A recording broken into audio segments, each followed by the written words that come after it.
एक रात जिसने हार को आत्मविश्वास में बदल दिया। कुछ रातें होती हैं जो कैलेंडर में सिर्फ एक तारीख होती हैं, लेकिन इतिहास में वो तारीख नहीं होती हैं, वो एक मोड़ होता है। ऐसा ही एक मोड़ था। दिन था 14 सितंबर 2007 की। ऐसी एक रात थी। डरबन का किंग्समीड मैदान था। चारों तरफ रोशनी थी। गैलरी में बैठे लाखों दर्शक थे और करोड़ों टीवी स्क्रीन के सामने बैठे भारतीय चेहरे थे जिनकी सांसें थमी हुई थी। यह सिर्फ भारत बनाम पाकिस्तान का मैच नहीं था, यह 2007 में टूट चुके भारतीय क्रिकेट की अग्नि परीक्षा थी। उस भारत की जिसे कुछ महीने पहले ही दुनिया ने क्रिकेट से बाहर मान लिया था। वेस्टइंडीज की गर्म दोपहरें अभी पुरानी नहीं हुई थी। बांग्लादेश से मिली हार कोई भूल नहीं पाया था, और पहले राउंड में वर्ल्ड कप से बाहर होना और उसके बाद जो हुआ वह शायद भारतीय क्रिकेट के इतिहास का सबसे अंधेरा दौर था। खिलाड़ियों के पोस्टर जलाए गए, उनके घरों पर पत्थर चलाए गए और उन्हें गालियां दी गईं। अब भारतीय क्रिकेट खत्म हो गया, ऐसा लोग कहने लगे थे। जिस देश में क्रिकेट पूजा जाता था उसी देश में क्रिकेटर गालियों का शिकार बन चुके थे, और उसी राख से एक नया प्रयोग जन्म ले रहा था, और उस प्रयोग का नाम था T20 वर्ल्ड कप। और आईसीसी ने ऐलान किया कि अब पहला T20 वर्ल्ड कप होगा। एक ऐसा फॉर्मेट जिसे न खिलाड़ी समझते थे न दर्शक जानते थे, और इसके बारे में कोई भी नहीं जानता था। जिस फॉर्मेट में दुनिया ने मुश्किल से 19 से 20 इंटरनेशनल मैच खेले हों, उसी का सीधा वर्ल्ड कप होने वाला था। यह या तो इतिहास बनाता या मजाक बन के रह जाता। और जब भारत की बारी आती है तो देश के सबसे बड़े नामों ने खेलने से मना कर दिया। सचिन तेंदुलकर, राहुल द्रविड़, सौरव गांगुली, अनिल कुंबले सबने मना कर दिया।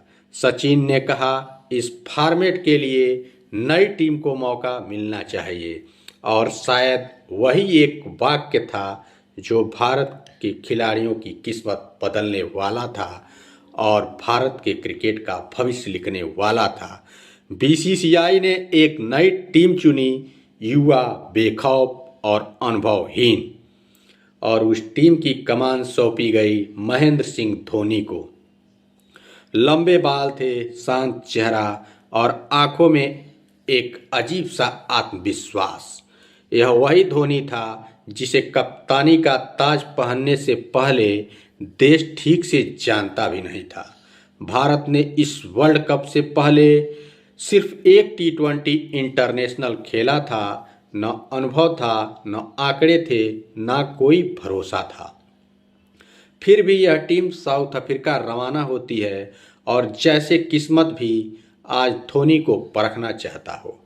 पहला मैच होता है, बारिश हो जाती है और मैच रद्द हो जाता है। भारत को मिलता है सिर्फ 1 पॉइंट। ये मैच था स्कॉटलैंड के खिलाफ। इस मैच में एक भी गेंद नहीं फेंकी गई थी। अब ग्रुप में केवल एक मैच बचा था, और वह मैच था पाकिस्तान के खिलाफ। पाकिस्तान के खिलाफ हार का मतलब था सीधा बाहर होना। दुनिया ने पहले से फैसला सुना दिया था। पाकिस्तान की टीम कागज पर बहुत ही मजबूत है। मोहम्मद आसिफ की स्विंग है, उमर गुल की रफ्तार है, और शाहिद अफरीदी जैसा पागल बैट्समैन है।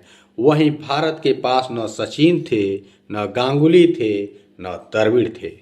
लोग कह रहे थे यह मैच सिर्फ औपचारिकता भर है, लेकिन मैदान पर खड़ा वह कप्तान था जो इसके बारे में कुछ और ही सोच रहा था। यह शाम थी 14 सितंबर की। डरबन में टॉस उछाला जाता है। शोएब मलिक ने टॉस जीत लिया और पहले गेंदबाजी का निर्णय लिया।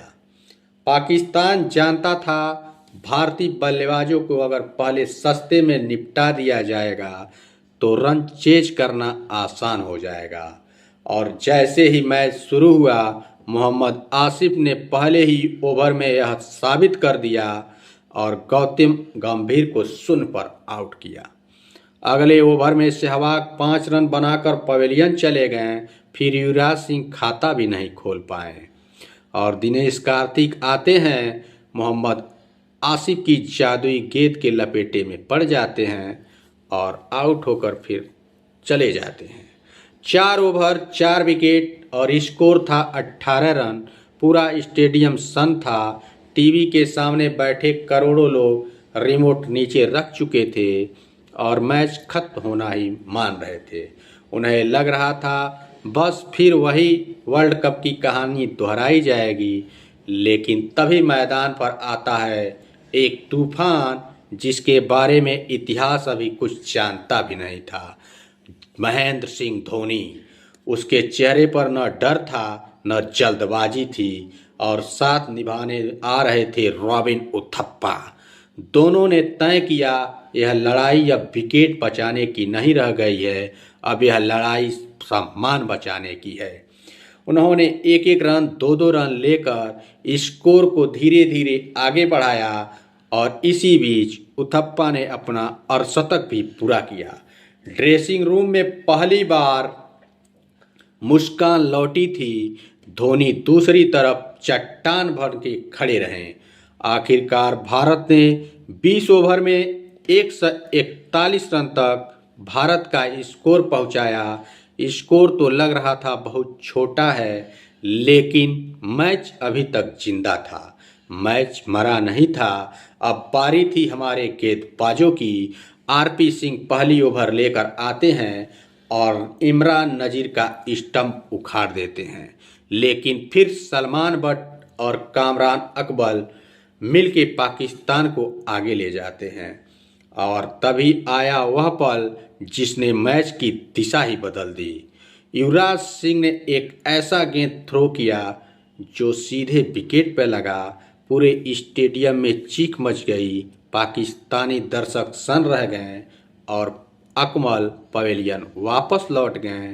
पूरा भारत उछल पड़ा और फिर इरफान पठान की स्विंग पर यूनिस खान भी क्लीन बोल्ड हो गए। अब मैच फिर से जिंदा हुआ। भारत के पक्ष में मैच आ चुका था, लेकिन पाकिस्तान भी हार मानने वाला नहीं था। मिसबाह उल हक क्रीज पर डटा हुआ था। उसे 18 गेंदों में 42 रन चाहिए था।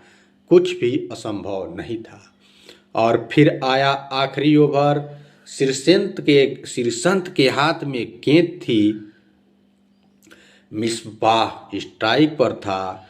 2 गेंदों पर 1 रन चाहिए था।